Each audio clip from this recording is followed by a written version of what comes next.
오늘 하나님의 말씀 욥기 36장 1절에서 4절까지를 먼저 보시고요, 17절에서 25절을 이어서 보십니다. 먼저 36장 1절에서 4절까지의 말씀을 교독하십니다. 제가 1절 먼저 읽고 교독합니다.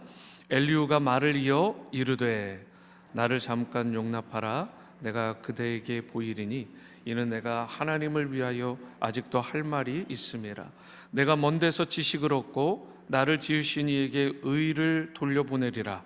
진실로 내 말은 거짓이 아니라 온전한 지식을 가진 이가 그대와 함께 있느니라. 17절을 제가 읽습니다.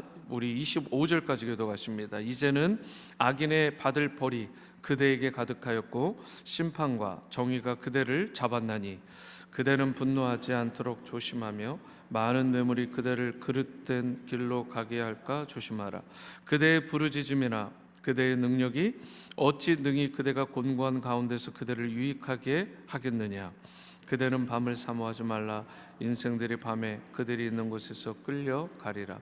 삼가 악으로 치우치지 말라. 그대가 환난보다 이것을 택하였느니라. 하나님은 그의 권능으로 높이 계시나니 누가 그같이 교훈을 베풀겠느냐. 누가 그를 위하여 그의 길을 정하였느냐. 누가 말하기를 주께서 불의를 행하셨나이다 할 수 있으랴.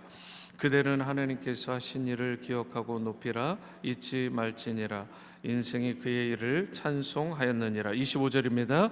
그의 일을 모든 사람이 우러러보나니 먼 데에서도 보느니라. 아멘. 오늘 말씀의 제목이 욥에게 회개를 강요하는 엘리후에 대한 내용인데요, 먼저 1절과 2절 말씀 다시 한번 보십니다. 엘리후가 말을 이어 이르되 나를 잠깐 용납하라. 내가 그대에게 보이리니 이는 내가 하나님을 위하여 아직도 할 말이 있음이라. 엘리후라는 사람이 계속해서 이 욥에게 조언을 합니다. 좋은 말로 하면 조언이죠. 근데 사실은 반협박입니다. 다른 사람이 자기의 말에 끼어드는 것을 용납하지를 않아요.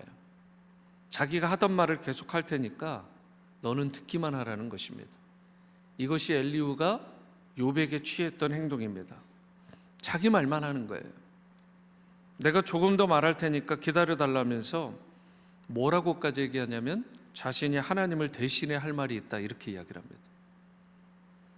우리가 성경을 보면 이 한국 성경으로 잘 이 해석이 안 될 때가 있죠. 그냥 가볍게 넘어갈 때가 있는데, 그래서 설교를 통해서 여러분들에게 풀어드리는 거죠. 엘리후의 말은 딱 그 말이에요. 내가 하나님을 대신해 할 말이 있다. 뭐 거의 게임 아웃입니다. 끝난 것입니다. 이 정도면 뭐 교만의 극치죠. 여러분, 10계명의 3계명이 뭐예요? 너는 내 하나님 여호와의 이름을 망령되이 일컫지 말아라. 함부로 사용하지 말라는 것입니다. 그래서 영어로 보면 Oh my 라고 하면서 습관적으로 쓰는 그 단어까지도 우리가 주의해야 되는 것입니다. 그 정도로 하나님의 이름을 함부로 쓰면 안 되는 거예요. 그래서 사실 히브리 성경 원어를 보면 하나님의 이름을 제대로 부를 수가 없어요. 정확하게 하나님의 이름을 부르는 사람이 단 한 사람도 없습니다. 우리가 비슷하게 야훼 이렇게 부르지만 그것도 추측이에요, 추측. 감히 하나님의 이름을 부를 수 없어서 아도나이, 주님 이런 단어로 바꿔 쓰는 것입니다. 그 정도로 하나님을 경외하고 하나님을 두려워했던 것이 고대 하나님의 백성들이었어요.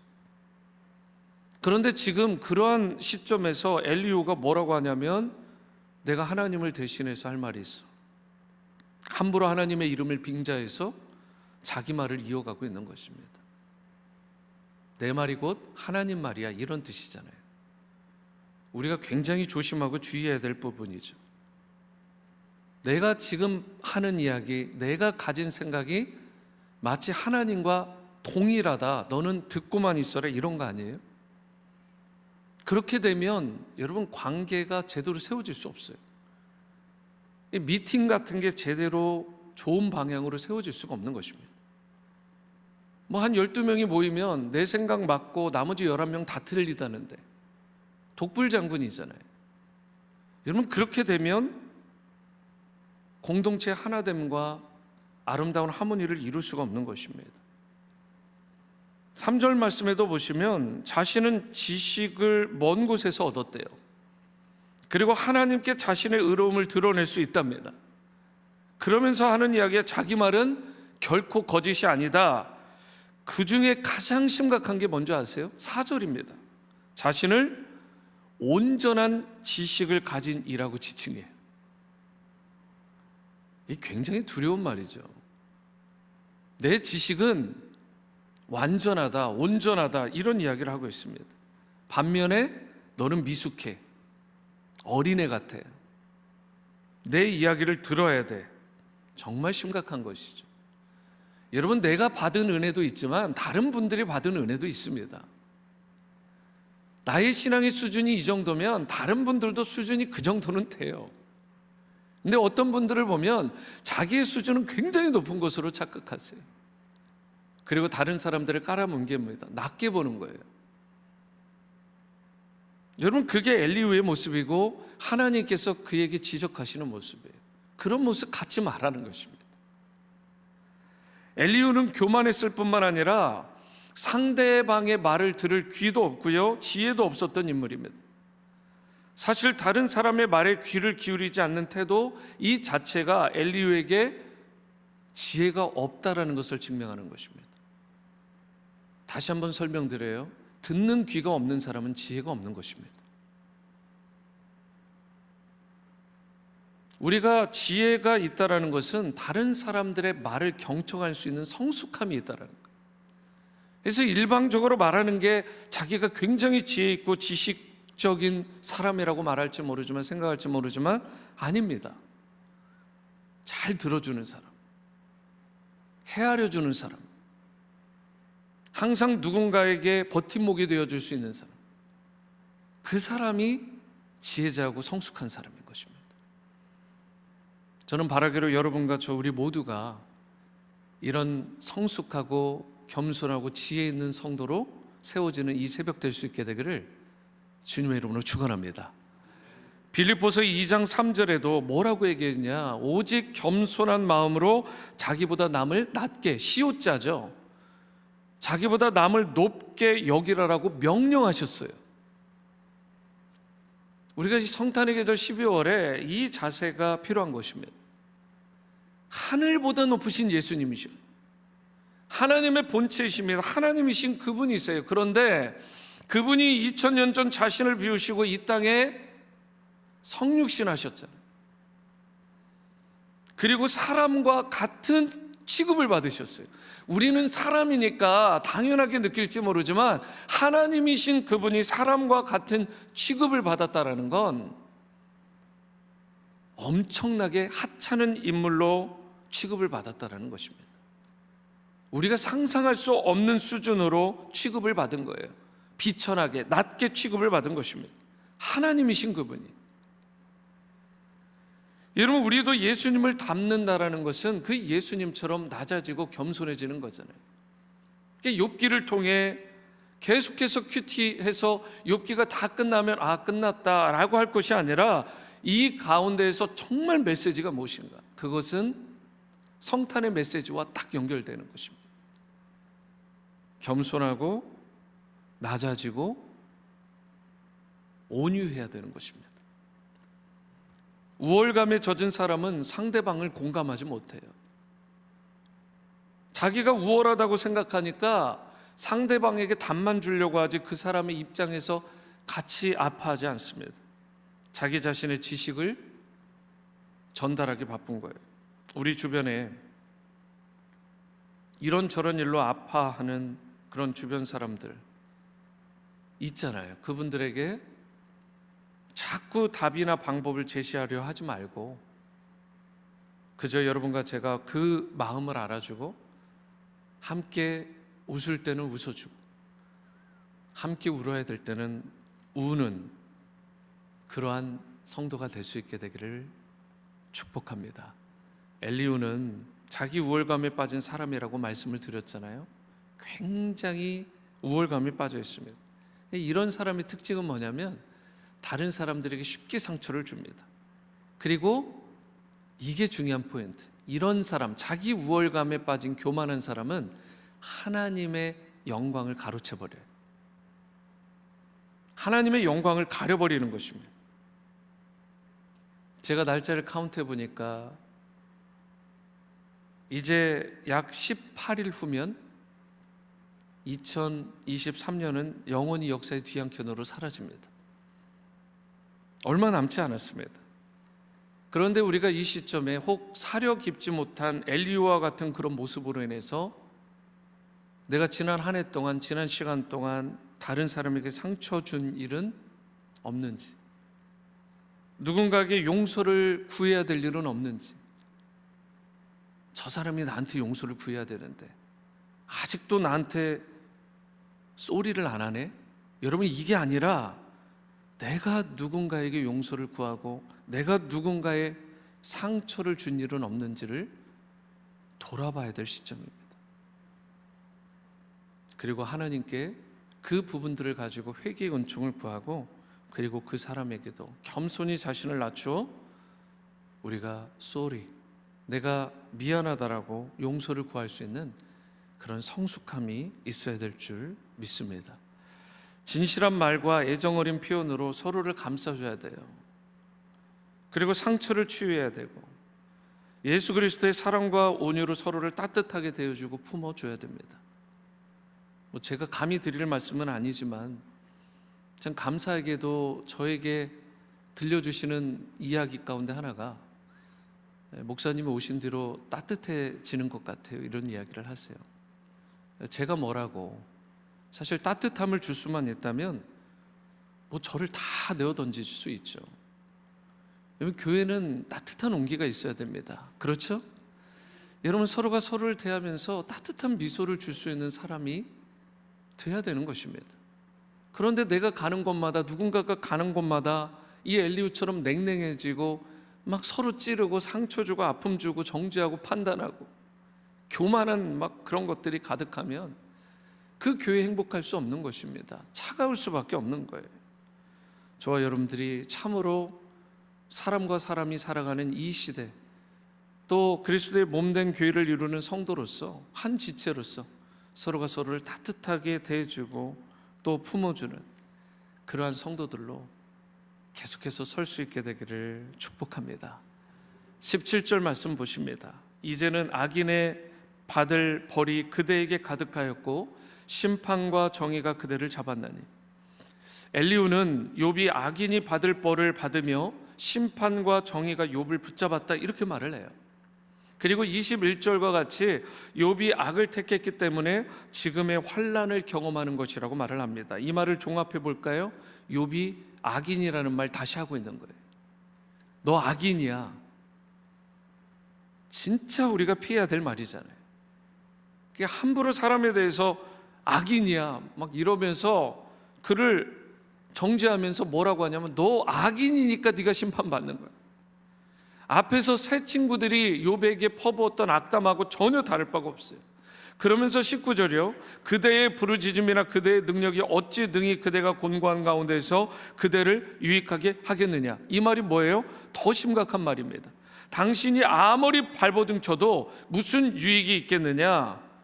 하나님께서 당신을 돌아보지 않을 거다, 이런 말입니다. 자기가 뭐라고요? 얼마나 교만해요. 욥은 자신의 힘으로 어찌할 수 없는 상황을 만난 거잖아요. 욥의 시점으로 보면 욥은 이것밖에 소망이 없는 것입니다. 그래서 하나님 앞에 간절히 부르짖었을 뿐이에요. 하나님 앞에 탄식했고요, 심지어 불만을 토로도 했습니다. 인간인지라 하나님 앞에 어떻게 우리가 다 맞는 말만 하겠어요. 아프니까 아프다고, 죽게 생겼으니까 살려달라고, 조금 억울한 부분이 있으니까 억울하다라고 이야기를 한 것입니다. 하나님 앞에 조금만 더 자기에게 긍휼을 베풀어 주시고 공정하게 해달라고 할 말을 쏟아낸 거예요. 사실 비명을 지른 것입니다. 이 길밖에 없으니까. 그런데 새 친구들이, 엘리후가 어때요? 일시에 일제히 비난하기 시작하고 이제는 이 젊디 젊은 엘리후까지 어이없어 하면서 욥을 갖다가 비방하는 것입니다. 그러면서 한 말이 19절, 당신이 부르짖어봤자 무슨 유익이 있겠느냐, 이 말이에요. 너 기도해봐야 하나님이 안 들어. 여러분, 어떻게 이런 불순한 이야기를 합니까? 하나님을 안다는 자입니다. 나름 하나님을 경외한다는 자예요. 너 기도해봐야 하나님이 너 돕지 않아? 이런 이야기, 하나님이 당신을 구원할 거라고 꿈깨, 이런 이야기 하는 것입니다. 심각한 거죠. 도대체 어떤 마음으로 살면 이런 이야기를 할 수 있는지 모르겠어요. 여러분, 함부로 하나님의 응답에까지 자기가 개입하는 거잖아요. 여러분, 정말 그래요? 엘리후의 말이 맞습니까? 부르짖는 욥의 부르짖음에 하나님께서 귀를 막아버리시고 외면하시고 무시하실까요? 성경은 그렇게 얘기하지 않잖아요. 예레미야 33장 3절, 너는 내게 부르짖으라, 내가 내게 응답하겠고 내가 알지 못하는 크고 은밀한, 예전의 버전으로는 비밀한 그 일을 너에게 보일 것이다. 기도의 911, 너는 내게 부르짖으라, 내가 너에게 응답할 것이다. 약속하셨어요. 그런데 엘리후가 뭐라고, 자기가 뭐라고 이렇게 판단을 합니까? 하나님께서 어쩌면 진짜 원했던 거, 욥에게 진짜 원했던 게 뭔 것 같으세요? 저는 이 모습이었던 것 같아요. 욥이 아프다고 하나님 앞에 나온 거예요. 내가 죽게 되었다고 하나님 살려달라고 정직하게 그의 고통과 아픔을 가지고 나온 것입니다. 어제도 병원 신방을 다녀왔는데 많이 안 좋으신 분이 계십니다. 의식이 없으셔서 이제 기도만 해드리고 나왔어요. 뭐 우리가 인생을 살아보다 보면 왜 고난이 없겠습니까? 병석에 누울 일이 왜 없겠어요? 목회자로서 장례도 많이 치루어서 모시게 되고 병원 신방도 많이 하게 되고 보면서 우리 인간의 연약함을 알게 돼요. 그런데 한 가지 우리에게 소망이 있는 건 욥처럼 내가 아프다고, 내가 고통스럽다라고 하는 이 부분을 하나님께서 우리에게 깨닫게 하시고 그 방법을 우리에게 알게 하신 것. 사실 하나님과 욥 외에 다른 사람이 그 비밀을 알 수 있겠어요? 하나님과 여러분 사이에 1대1로 맺게 된 그 관계를 감히 누가 헤아릴 수 있겠습니까? 엘리후라는 인물은 계속해서 사랑이 없이 울리는 꽹과리처럼 말하는 것입니다. 우리는 이렇게 하면 안 되는 거죠. 요한일서 3장 18절에 자녀들아 우리가 말과 혀로만 사랑하지 말고 행함과 진실함으로 하자. 이 성탄의 계절 12월에 우리가 더욱 이 말씀을 마음 심령에 새길 수 있게 되기를 바랍니다. 행함과 행해야 돼요. 진실함으로, 마음의 진실함으로 어떻게 해요? 성도를 사랑해야 돼요. 이웃을 사랑해야 됩니다. 그들을 공감해주고 위로해주고 아픈 이웃을 품어줘야 되는 것입니다. 제가 가서 하는 게 없어요. 그냥 말씀 한 구절 읽고 기도하고 손 잡아드리고 터치해드리고 그러고 돌아와요. 할 수 있는 게 없습니다. 그 고통 가운데 있는 분들 제가 뭘 해드리겠습니까? 거기에서 막 이랬다 저랬다 말할 게 없어요. 그냥 진심이 전해지면 돼요. 여러분과 제가 어떤 괜찮은 말로도 아픔과 고통 가운데 있는 사람 세워줄 수 있는 게 아닙니다. 그저 손잡아주고 위로해주고 격려해주고 보이지 않는 곳에서 보는 곳에서 기도해주고 그럴 때 하나님께서 베풀어 주신 놀라운 치유와 회복이 욥과 같이 고난 가운데 있는 자를 다시 일으키시는 은혜가 일어나게 될 줄로 믿습니다. 우리가 살아가면서 자기만 의로운 사람인 양 착각할 때가 있어요. 하지만 진정 성육신하신 예수님을 우리가 온전히 닮는다라는 것은 그런 의로운 척하는 히포크리트한 모습을 버리고 이제는 예수님의 사랑으로 형제 자매님들을 정말 아낌없이 사랑하고 이웃을 내 몸과 같이 사랑하고 섬기는 예수님 닮은 신자의 삶을 이 성탄의 계절 계속 살아가야 될 줄 믿습니다. 죽기까지 나를 사랑하신, 죽기까지 나를 용서하신 그 예수님의 긍휼하심을 본받아 주님의 기쁨과 영광을 만천하에 드러내는 작은 예수로 사랑을 전하며 살아가는 여러분과 제가 될 수 있게 되기를 주님의 이름으로 축원합니다. 기도하십니다. 사랑과 은혜의 주님, 우리가 아픈 누군가에게 그저 해줄 수 있는 것이 그저 그들의 손을 따뜻하게 잡아주고 예수님 닮은 사랑과 또 섬김으로 그들에게 위로하는 것밖에 없음을 고백합니다. 결코 엘리후처럼 정죄하지 않게 하시고 판단하지 않게 하시고 이 성탄의 계절 성육신하신 예수님처럼 우리도 아낌없이 끊임없이 낮아져서 섬기는 자로 종의 모습으로 작은 예수로 예수님 닮아 살아가는 우리 모두가 되도록, 그리고 그러한 우리 교회의 스피릿이 되도록 우리 지구촌 교회를, 성도님들을 축복하여 주옵소서. 이 모든 말씀 예수님의 이름으로 기도합니다. 아멘. 하늘에 계신 우리 아버지여, 이름이 거룩히 여김을 받으시오며 나라가 임하시오며 뜻이 하늘에서 이루어진 것 같이 땅에서도 이루어지이다. 오늘 우리에게 일용할 양식을 주시옵고 우리가 우리에게 죄 지은 자를 사하여 준 것 같이 우리 죄를 사하여 주시옵고 우리를 시험에 들게 하지 마시옵고 다만 악에서 구하시옵소서. 나라와 권세와 영광이 아버지께